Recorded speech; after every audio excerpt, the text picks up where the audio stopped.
pass it off to, yes, we are also recording this session so that other folks can receive this information. I'll go ahead and pass it off to Wendy and Daniela, who lead us through the slides and information we have for you today.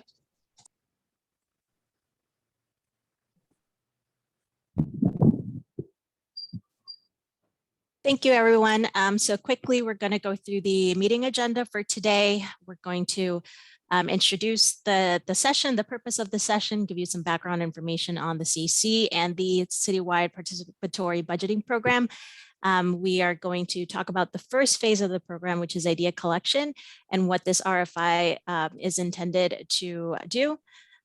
We will have a Q&A section alongside a feedback where we'll collect people's thoughts, ideas, input on what will be presented. And then we'll talk about next steps. Next slide.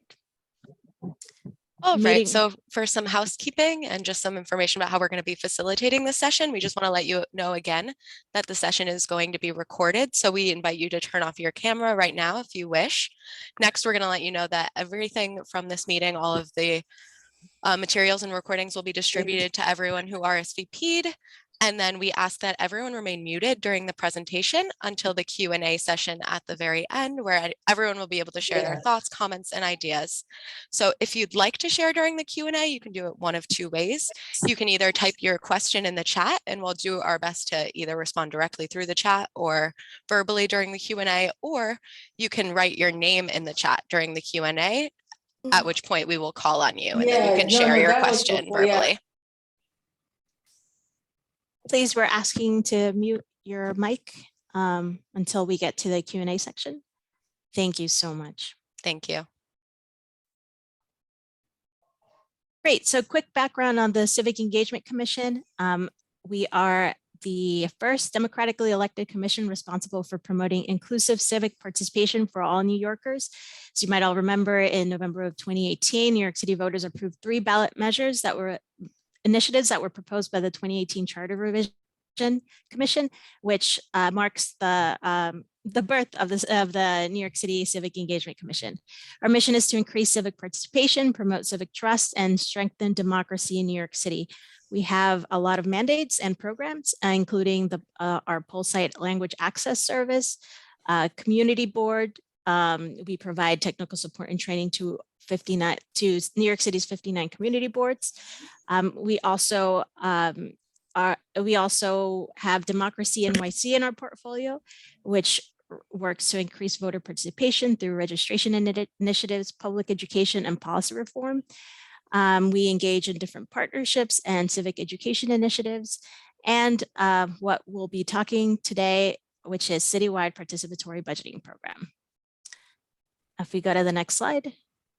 Starting in July of this year, the Civic Engagement Commission will begin the process of running New York City's first citywide PB program. New Yorkers, regardless of citizenship status, will be invited to directly decide how to spend $5 million of mayoral expense funding in the city, in all 5 boroughs. This process is an addition and separate from the participatory budgeting process that we all know and are familiar with, that is run by city council members.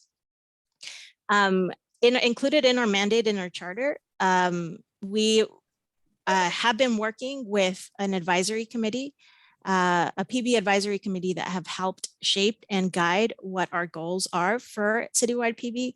So we laid it out all in this document. We have 6 major goals that we're looking to accomplish with a citywide PB.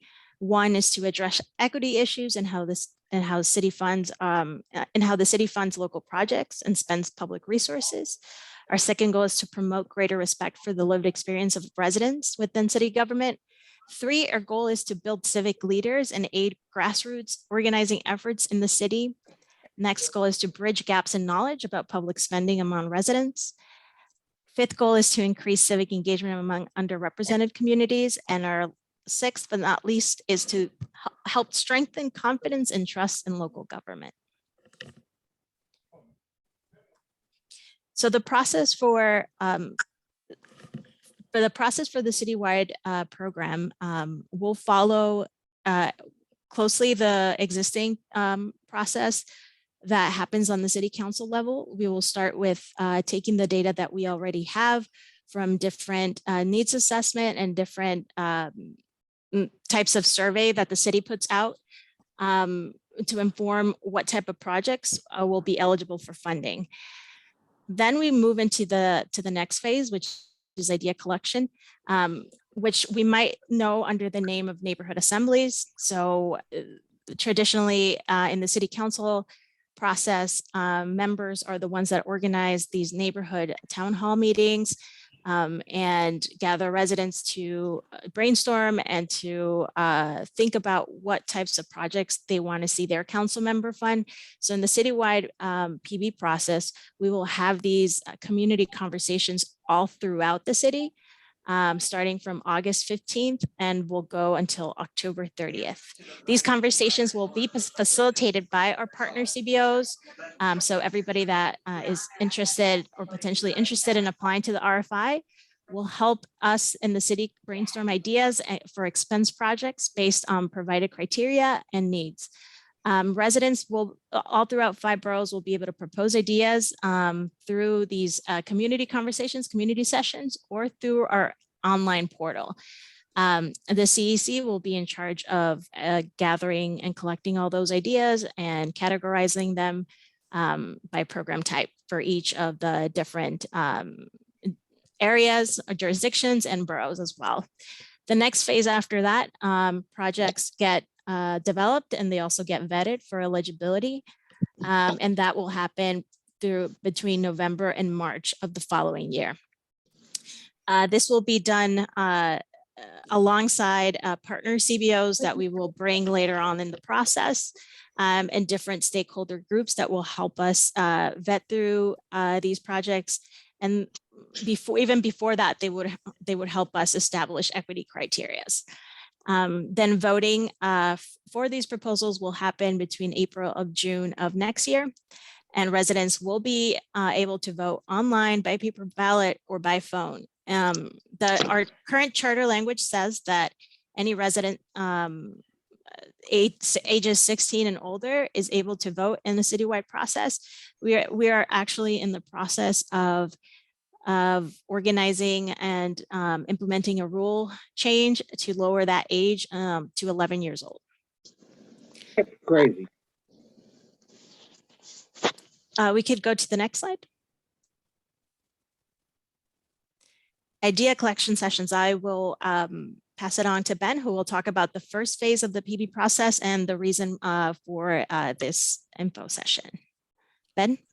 Yeah, so like Daniela said, this is an RFI session, feedback session specifically for the first phase of PB. She went through all the phases, but we really feel that idea collection is crucial to this process.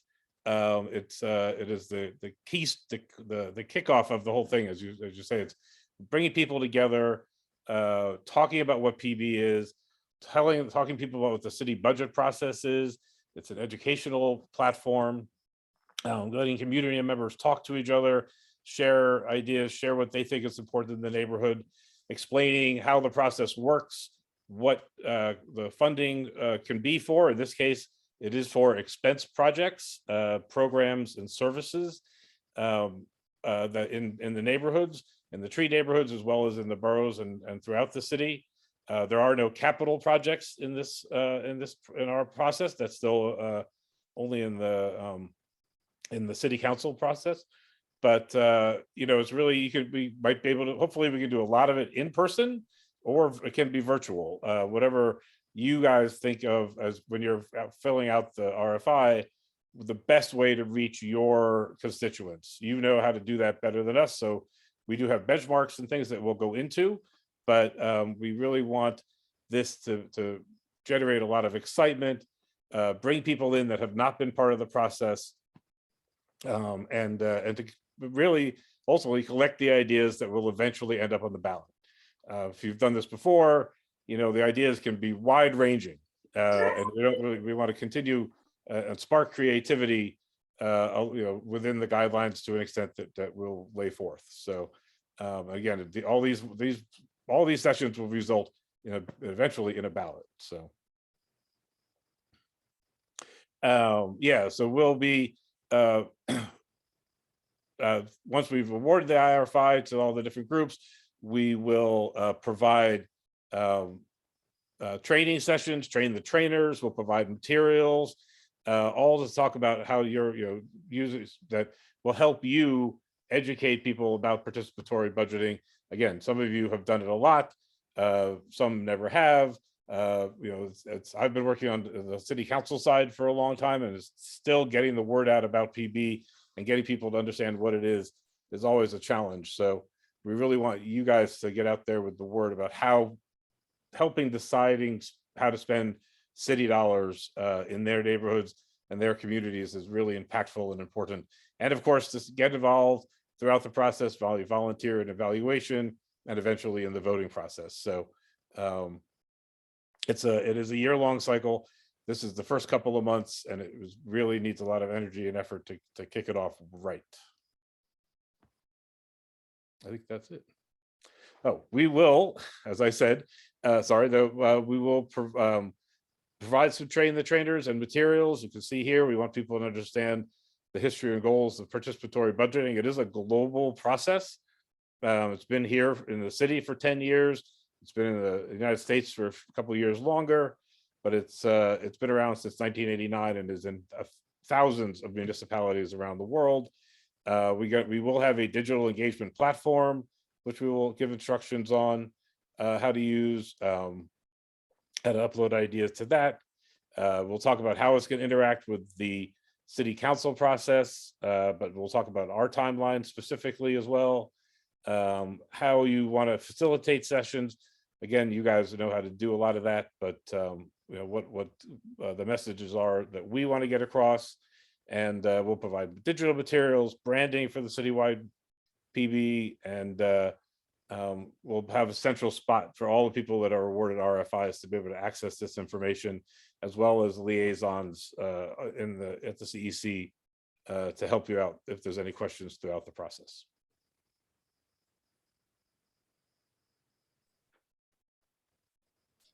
Thanks, Ben. So now we're just going to walk you through what the funding opportunities are. So we are looking to, we have an ambitious goal. We are, excited to reach as many New Yorkers as we possibly can. And so, some of the numbers you see here are contemplating the reach that we're hoping to have. There are 3 tiers. So there are 3 basic opportunities for funding. The first tier is specific. If you look at this map, if you're on the phone and you can't see the map, basically about half of the city is included in the task force for racial equity and inclusion neighborhoods, the TREE neighborhoods. There are a total of 33 neighborhoods that are identified as hardest hit by COVID, and that's a very strong equity focus where we're asking folks to apply to serve that entire geographic neighborhood, as many individuals as you possibly can, and to be as inclusive as possible. There are 5 neighborhoods in Manhattan, 9 in Brooklyn, Queens, and the Bronx, and 1 neighborhood series of neighborhoods in Staten Island catchment area, I should say. Tier 2. Obviously in tier 1, we are certainly expecting that folks are serving as many individuals as they possibly can and as inclusive and be as inclusive as you can. But the tier 2 is really ensuring that we have another very targeted approach to reaching underrepresented groups. So that would include youth, older adults, people with disabilities, limited English proficient speakers, veterans, adjusted impacted individuals, public housing residents, LGBTQIA individuals. So you as a applicant would be able to apply to serve a very specific demographic and to try and reach the target that we are requesting. We are also asking people how many folks you think you can serve, but that's sort of like the minimum. 800 participants for youth, older adults, people with disabilities, limited English proficient individuals, and 400 veterans, adjusted adjusted impact individuals, public housing residents, and LGBTQIA, the doubling of that demographic and the first grouping has to do with total numbers as a percentage of the city residents. So tier 3 is kind of an open call. Pretty much anyone who wants to host a conversation, who wants to be a part of this process, who wants to spark dialogue in their community about needs and priorities are welcome to apply. So that could include civic groups. So if you don't feel like you're in a position to cover an entire demographic group in the borough or the city or a neighborhood, that would be for you to say, there might be a very specific community that I'm serving, but I'm interested in keep sticking to maybe say a house of worship, for example. That would be an opportunity.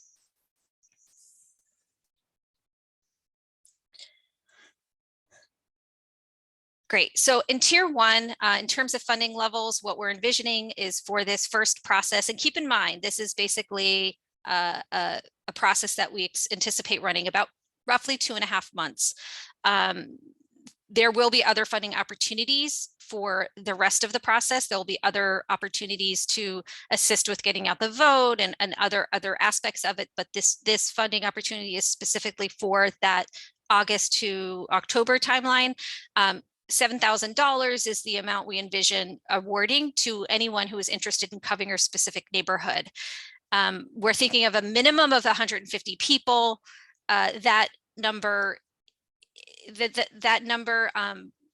is not just a light touch per se. We are really looking for folks to have bring people in and have conversations, and so we're really encouraging as many people as you can reach is what we're hoping for, but currently we're thinking that would be the minimum.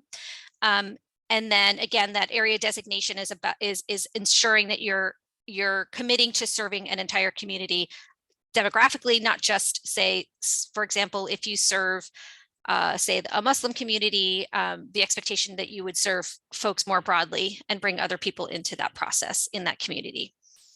We have a quick question. To apply to tier 2, do you need to be able to reach those target numbers? That is the total target that we're trying to achieve for that population. We are anticipating that we'll be flexible. So if we have, you could, say somebody wants to partner with another organization to achieve that goal, or we have folks, it may be that we don't have an application for the entire city.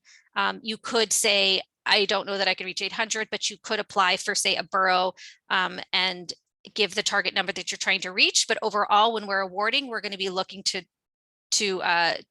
reach that many people.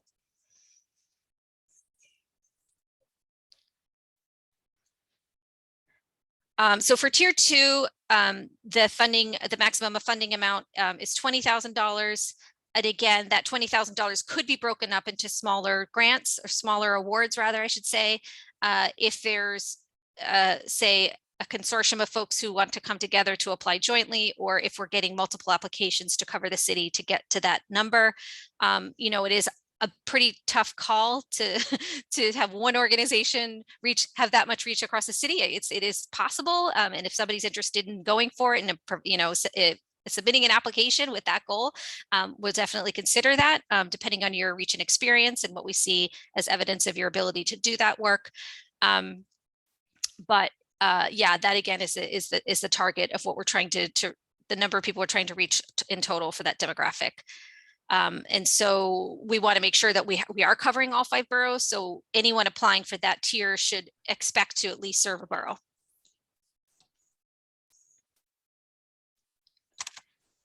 Tier 3 could range, and that number might actually could potentially be higher depending on what you're proposing. But the idea here is here's funding to run, say, an event for a very specific community.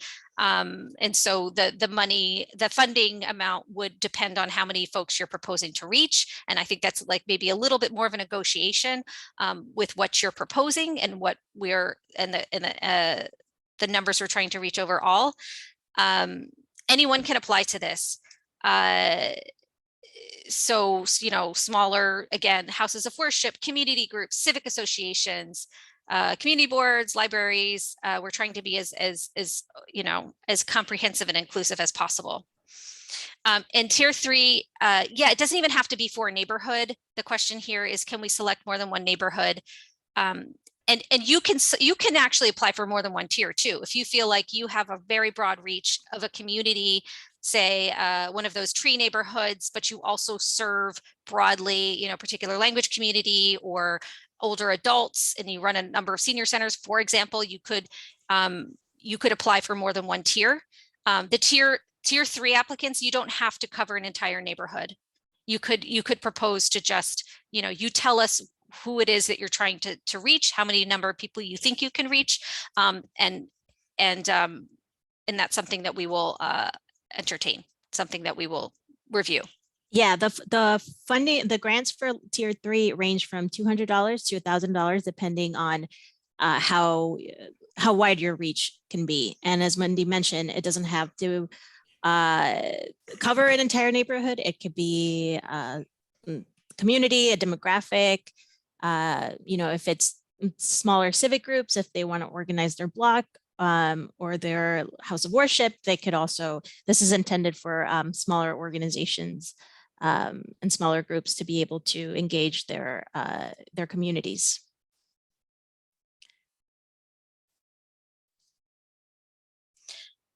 So in terms of expectations, this is what we're expecting of all the tiers, regardless of the tier and the funding amount. We are, because this is city funding, generally the expectation is that you're performing work and you're reimbursed for that work. We're still trying to work out the mechanics for being able to advance funding, but that, we're not in the position of being able to confirm that just yet. We do expect for all events, however you are engaging folks, that it be accessible, ADA accessible to people with disabilities. If it's virtual, keeping in mind, again, we'll provide, toolkits and resources to ensure that you're considering those, people have visual impairments, et cetera, or mobility issues if it's in person, working on locations where people can access, or, other ways that people can be reached. There will be reporting expectations, of course, so that we understand how many people have been reached, how many people have attended, the way in which you've engaged, if it's virtual, if it's in person. And of course, the end result of this, which is the ideas, all of those ideas are going to be added to our central portal, so they'll be public facing. So all of these conversations are going to be happening all over the city and will result in a place where everyone can come and see what are the people of New York City proposing. Language translation is key. We will be providing resources and toolkits in multiple languages. And then, in terms of assistive technologies as needed, that's also, something that we would anticipate folks make those available, and that funding could be used for that purpose.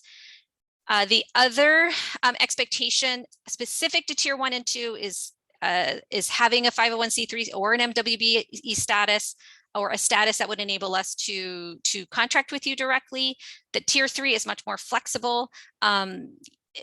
At this point, our expectation is that it could be as simple as having a W-9. So if there's a very small organization or individual that as a leader wants to organize the session and obtain the funding, that it wouldn't limit this conversation, being able to host a conversation to organizations that have that status. And again, where we will be providing point people, of course, for any kinds of issues that you encounter as it pertains to the facilitation of the sessions, logistics, billing, payment, etc. And Wendy, if I could, just to one quick clarification, I think there was a typo on this previous slide. For tier 2, we're not asking one organization to reach 800 individuals. It's about, we're hoping for an organization to reach, for example, 400 individuals, but some of these demographic categories, because they are large in population, such as youth or older adults, we would ideally like to contract 2 organizations to reach 400 each. So just to clarify, we're not asking an organization to reach 800 people. Okay.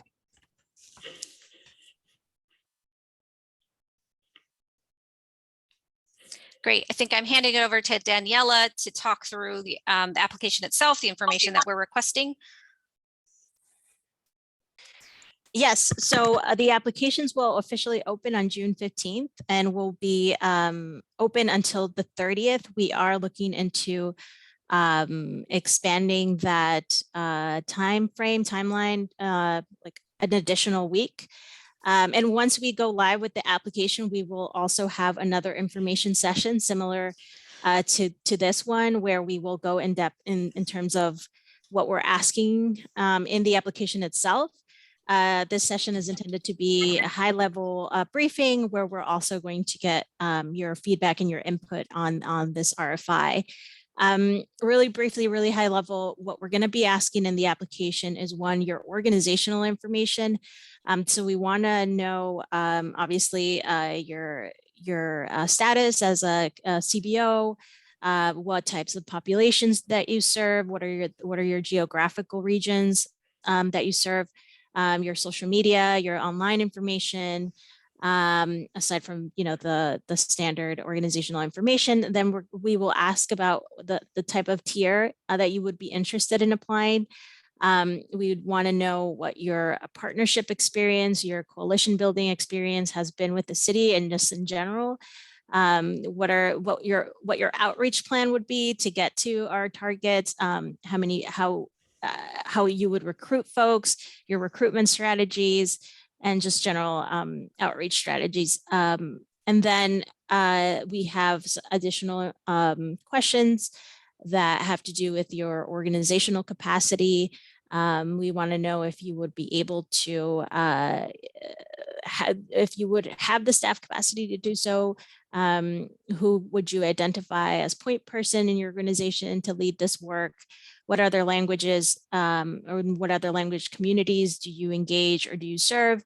Your comfortability with technology and tech platforms, because a lot of the work and information that and reporting that you will do for this RFI, for the grant and for the initiative, we would want you to be able to submit all the information on our platform.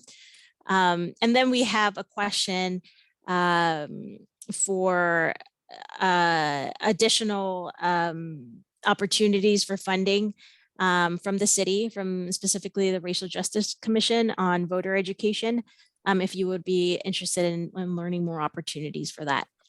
Again, sorry.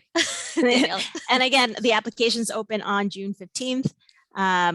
We are looking into extending it into 3 weeks.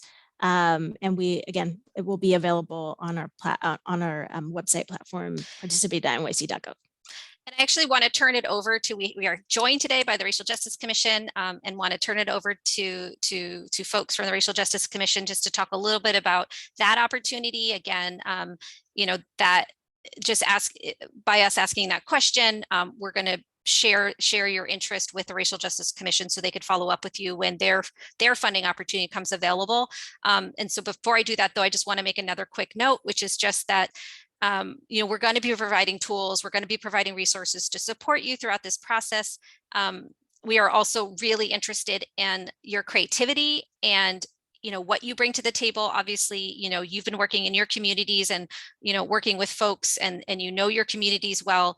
And so want to be clear that this whole process will be encouraging you all to make this, engaging, to make it fun, to make it exciting, and being really open and flexible about the different ways that you want to approach the work.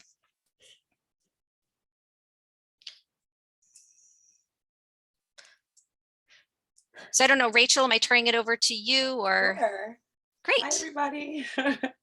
How are you? My name is Rachel. I am the Chief of Operations for the Racial Justice Commission, and I believe I'm joined by our Executive Director, Harold Miller, who's here as well. I'm here. Hi, everyone. Hi, Harold. Good to see some friends on the Zoom. And we just wanted to talk super briefly about the Racial Justice Commission's Community Partnership Fund. I'm not sure if you're familiar with the commission. I will add the website into the chat, and I really encourage everyone to take a look. But we are really interested and excited about our voter education campaign that is coming up. There are 3 ballot measures that are going to be on this November's ballot. We did a lot of work in last year, going around to different communities, getting lots of public input on some changes that the city can make in the city charter. And so there are 3 questions that we boiled all the input down to, or proposals. The first one is to establish add a statement of values to the city charter. We call it the preamble. It's beautiful language. And again, I encourage you to take a look. The second one is to create an office and plan and a commission for racial equity in the city. And then the third is to develop a true cost of living so that we can create programs that are related to how much it actually costs to live in New York City. We're really excited about this. We do believe that these ballot proposals are the starting of the development of some racial equity in the city. And we are looking to partner with community organizations like your own, similar to the CEC's program. We do have 4 tiers as well. And we just look forward to assisting or working and partnering, collaborating with some of these community organizations. So our program will come out just after, or sometime, or maybe around the same time actually as the CEC's program. But if you are interested, you're more than welcome or encouraged to drop a note in the chat, or you can indicate your interest on the CEC's questionnaire. And I can pass it to Harold if he has anything else. And thanks again for your time, and thank you guys. Oh, no, just Rachel covered it all. Just appreciate anyone who's interested. We are similar to what CEC is doing, want to reach every corner of the city. We want to reach as many voters as possible to educate them about these 3 important ballot measure questions. And the good thing is that it's nonpartisan in nature. So we are not encouraging folks to vote for or against, but we want to make sure people are going to the polls and vote on them. And so in consideration of CEC, we also want you to consider partnering with us and making sure that we are reaching out to as many New Yorkers as possible, and love to hear from you very soon.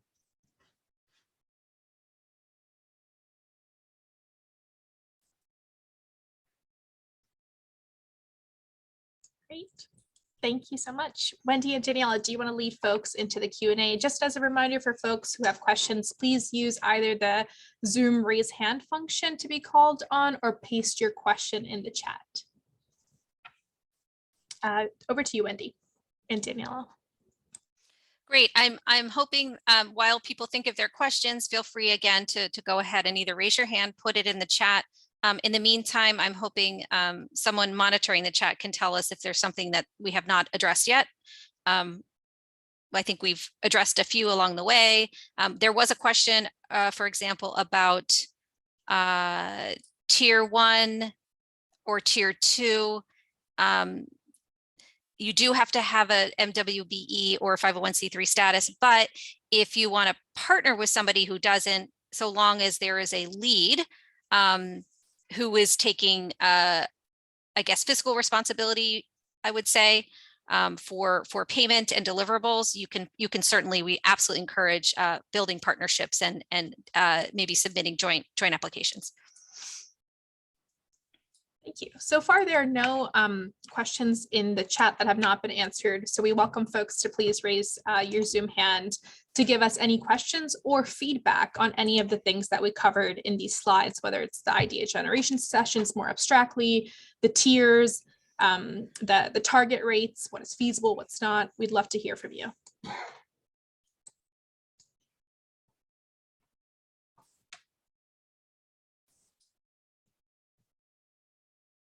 Maybe it's all perfect.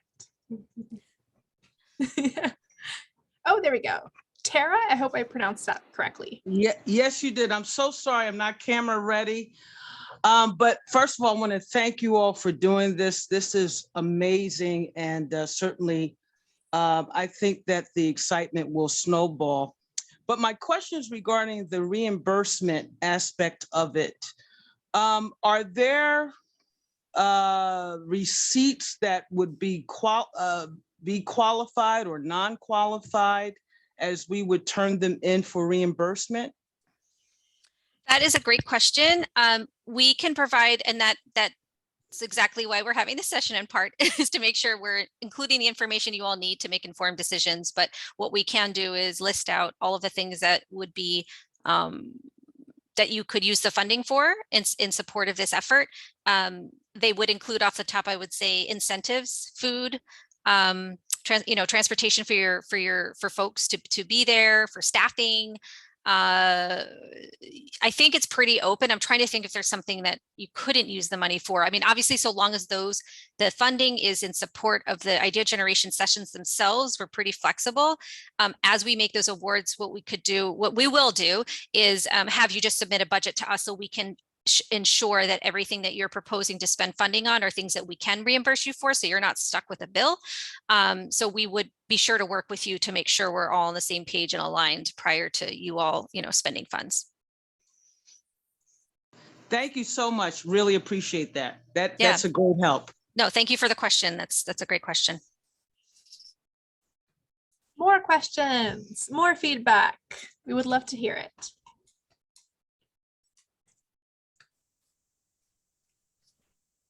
Again, this is not final, so we'd really, really love what your thoughts so that we can incorporate it and make it as an inclusive and wonderful process. I see Deb. Deb, you have your hand raised.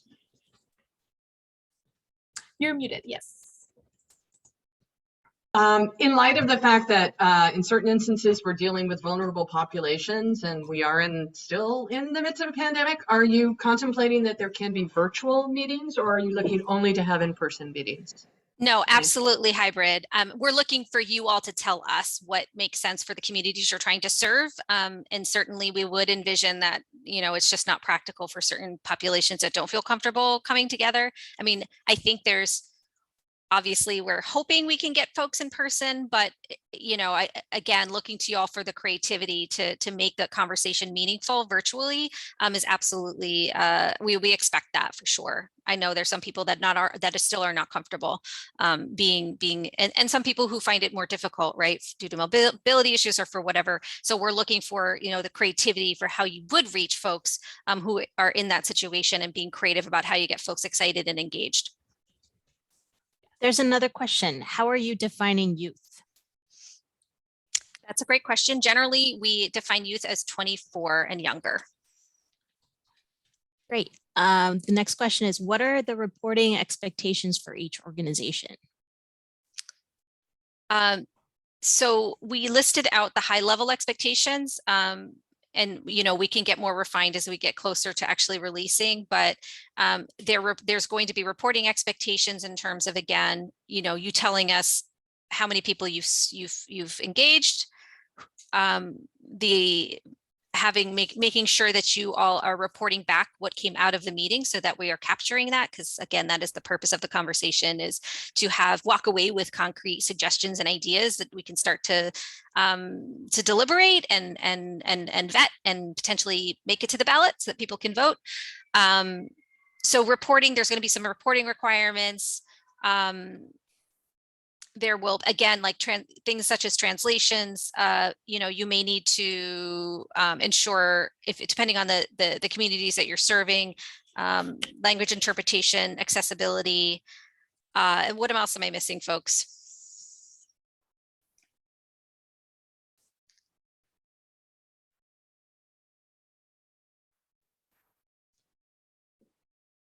But those are the key deliverables, is actually just hosting those events, engaging and reporting back on who, how, where, etc. But yeah, of course, sorry, anything that, if you specify something in your RFI and we are chosen, then we'll expect, we'll confirm that those expectations would be met too. So we really there was an interesting conversation the other day about meaningful engagement. I mean, we are looking for that. There's many people do pop-up type of things for idea collection sometimes, where they might go to a baseball game or to a local event. You know, if you have a 2-minute conversation or a 3-minute conversation, that's might get an idea, but we want really like the people to get involved and to learn and be educated in the process as well. So we, you know, if somebody wanted to do just pop-up events for 2 months, probably not as good of meaningful engagement as people who want to do some more in-depth conversations with folks. We have a couple more questions in the chat. Dreshti, could you pull up the presentation slide? Because one of the questions has to do with what the CAC will provide in terms of facilitation and support. So while you do that, there was another question. When would you know when the participation age would be changed? So I'm assuming this is the question about the lowering the age for PB. Assuming that is the question, we do have an answer to that. June 22nd will be our public hearing. Anyone who has interest in this this rule change, we are strongly encouraging folks to come. You are welcome to testify in whichever direction you think that the rule, the vote should go. But at the end of that public hearing on June 22nd, the commissioners will vote. Once they vote, that change will go into effect, and will be able to broadly message the participation levels, which is why we have been pushing to get that public hearing on the calendar as soon as we could, so that, you know, again, we can have on our materials and outreach as we, you know, get the word out and build awareness, that we can be clear about who we're talking, who can participate. And just to be clear, when we say participate in this instance, we mean when we get to voting. So right now there is no like age requirement for how you can engage folks. So if you have young people in your communities that you'd love to get involved in this process, in like the idea generation phase, you can. But in terms of voting right now, the language of the charter is, it says that New Yorkers 16 years and older can vote, but we're working to lower that age to 11 during our public hearing rule change on June 22nd. The next question is, you mentioned training staff to be facilitators. Can you share details of what is expected from facilitators and what the training involves? So we could talk about what the training involves, what kind of information we are hoping to be able to provide, staff from your organizations or folks that will be facilitators in your organizations. The content of the training will be going through the history and the goals of participatory budgeting as a civic engagement initiative, how to use the digital engagement platform where all the ideas have to be uploaded, how participatory budgeting has been conducted in New York City, a little background, the history, and the timeline and the process of the Citywide PB program. We will go into the criteria for acceptable expense projects, like we'll go through examples and what types of things can be funded and what types of things can't be funded through the Citywide expense pot of money. We'll do an overview of how an idea generation session can be run, what type of information do you need, an informational toolkit we will also provide. In those materials will also include digital materials and branding that can be used in meetings, flyers, informational packets. And then training will also include training for the central website where all these ideas will be collected and where we will be requesting your reporting documents. Another deliverable I realized I missed is also, we're going to ask folks to publicize their meetings and when they're happening. And that's really important, because if we want people to participate, then we want to be able to have a central place where all of that information is available. So if people are interested, they can go and find out what conversations are happening and where. So there's go ahead, sorry. Nope, go ahead. There's another question. How many separate sessions are expected to be hosted by tier level? We are leaving that to the organizations, right? We have specific targets for every tier that we're looking to reach, and we are leaving it up to the organizations to tell us and like how many sessions they're proposing that they can have, how many people they think that they could engage and get to attend meetings and these idea generation sessions. There's also a question. Somebody raised their hand. Maria. Yes, hi. Thank you so much. My name is Maria Torres, and I'm from Everyday's a Miracle. My question actually, and I have a few questions, if you don't mind. So regarding the application, how many awardee you are planning to award in each tier? That's question number one. That's actually almost impossible to answer because it's going to depend on how many, who applies and what people are applying to cover, if that makes sense. So, okay. Yeah. Yeah. For tier one, it would definitely be at least 33 organizations, an organization to cover each tree neighborhood. For tier two, it would be at least 12 organizations. Yeah, at least with a slight nuance, because again, if you could theoretically apply to serve more than one neighborhood, you would have to, of course, provide clear evidence that you have the ability to do that and you have the relationships in those communities to be able to reach more than one neighborhood. But that is an option. You can apply for more than one neighborhood. Okay, great. Thank you. And my other question is, so basically, thank you. You answered two of my question related to that.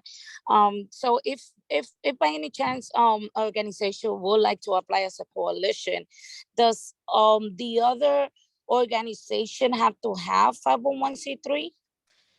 Not if, let's say you want to bring in a bunch of other groups, you can do a joint application, but we would need to make sure that there's one organization that is willing to take responsibility and issue the payments to everyone else. Does that make sense? So we definitely want to encourage collaboration 100%.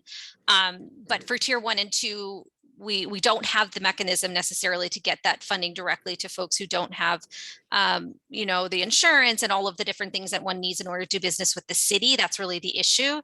So if there is a single organization willing to play that role and coordinate, fantastic. We definitely encourage that. We want to see collaboration, cooperation happening, and we want to support that. Okay, and then following that same question with the B, and thank you so much. This is my last question. Are we allowed to do subcontracting, or we would just work in collaboration each other? Like if we have to, how would I say it? I think I'm join the question, right? Within the collaboration, can we all play a role and incentivize those organization within the coalition? Yeah, again, you can share the funding with whomever you want to, so long as you are going to be the one at the end of the day who's responsible for submitting the deliverables. Does that make sense? So you're going to have to chase everyone down and make sure, they're reporting and, but that's great. Yeah, definitely. And you would also, as the main organization, you would also be responsible for the reporting. Yeah, for reporting, issuing payments, you would be getting the payments over to the folks that you're working with. Okay, perfect. Makes sense. Thank you. Sure. I think we have time for one or two more questions. Hey, this is Joanna here. Just interested in how one would begin getting involved with the applications and moving things forward. Is it specific for a certain type of not-for-profit? Is it specific to, say, education or office space or something like that? It's super open. Again, you know, each organization will have to determine which tier you want to apply for, and be prepared to reach out to the targets that are specified for the tier. But it's very open-ended, in particular your tier 3. I think the very fact that you are on this call and that we have your attendance and we have your information is definitely step one. As soon as we issue it, we're going to be sharing out the application with everyone here, and we're pushing hard to get it out as broadly as possible. So we're also encouraging anyone on this call to share it with your networks as well. If you signed up, if you RSVP'd to this meeting, we have your contact information and your email, so you will definitely receive follow-up information from this meeting. If you haven't, just make sure that you put if you got this meeting notice forwarded and that's how you joined, just make sure that we have your email, your contact information, so we could keep in touch. And again, we're encouraging folks to visit our website, participate.nyc.gov. That's where the application will be posted. It's an interactive website, so we encourage you all to create an account as well. You know, follow our social media, because we will also be posting updates on where we are in the process. But if you are definitely in this meeting, if you are RSVP'd, you will be hearing from us directly. Hi, this is Veena Shetty from the India Center. And I wanted to know, because we have been doing events on arts and culture, and what we want to do now is, you know, do projects with underserved communities, especially schools, because we are in contact with a school about in the 96th Street area, West 96th Street area. And they told us that they desperately need to have some arts projects in their school, but they do not have the resources to do it. So we wanted to talk to them. Would that be okay if we just focused on youth? I think I'm trying to think about how to best to answer your question. I think you can absolutely apply to have a specific conversation, but I would say if you are going to apply to be a facilitator, the goal here is to facilitate the conversation, not steer it per se. So we're not asking people to push for a particular project to be on the ballot. Okay. Although, does that make sense? I mean, of course, we, Yes, you would be in a position. Level. Yeah, you could submit your own idea, and right. Right. Yep. Because they actually approached us. We did not approach them. Got it. So since they called us and they said yes, that, you know, understood. Yes. I wouldn't say like we're not asking people to, oh, we really need new office equipment. Let's have a conversation. They came to us. We did not go to them. Understood. That's an important nuance. Yeah, I mean, if you want to host a conversation for the young people who want to brainstorm a solution, then I would say tier 3 would probably make sense, and you should be very clear, you know, that community that you're looking to have that to host a conversation for in your application. Okay.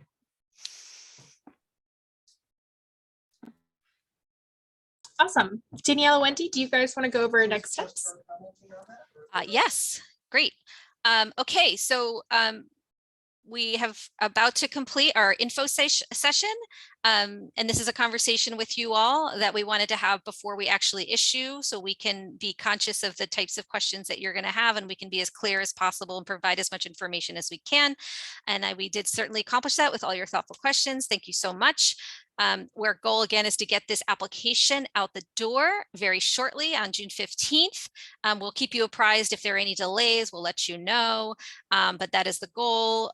We are likely, based on some of the feedback we've been getting, we may be shifting out this date to give folks a bit more time with the application. So you might see the response once we issue the RFI. Once we issue the application, we'll let you know when the due date is, but it might be actually a little bit later than June 30th.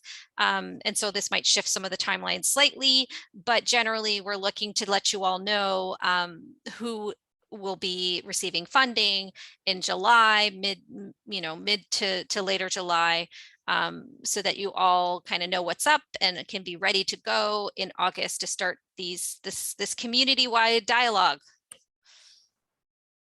in mid-August. that would run through October. I think we did have a question about if the targets are for that time period. And yes, the targets are, the funding is for this particular phase that would run from August to October, through October. And again, we will keep you up to date. There will be further funding opportunities for other parts of the phase, other phases of the process. This video will get posted somewhere, or how will- Yes, we're going to share the video with you all. And we're also encouraging, if you get off the call and say, oh, I had this great question I wanted to ask and I forgot, fear not. You can email our participate. If folks want to just stick that in the chat, Josh D or Lexi or someone, you can email us anytime with your questions. We are going to compile the questions and make sure that we capture them and can issue a Q&A as well to accompany the application. Thank you so much, everyone. It was a pleasure seeing you all. We hope to see your applications and review them. Yes. Thank you so much. Deeply appreciate it. Fun summer Thank you, reading. everybody. Have a beautiful evening, everyone. Take care. Thanks, everyone. Bye-bye, everybody. Thank you so much. Thank you. Bye.